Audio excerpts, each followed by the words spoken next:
обязательно найдутся те, которые будут обзывать, осуждать, проклинать, кто-то будет благодарить. И вот этот вот шум такой вот именно, да, вот он всегда сказывается на священниках.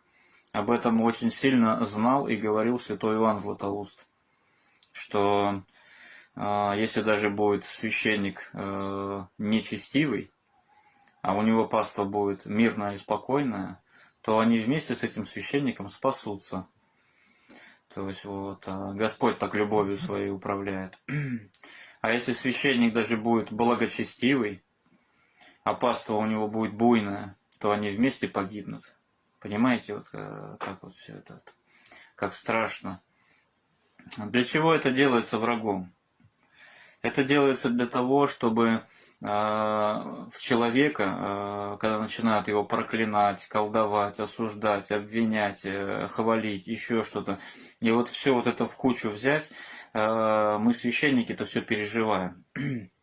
Бывает такое, что падаешь и не можешь встать сутками от вот этих вот таких вот нападок.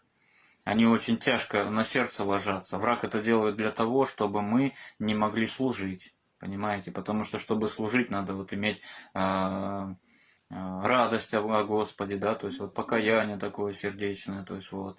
А когда вот такие вот волнения идут, они передаются. Почему вот именно говорится с преподобен будешь, со строптивым развратишься?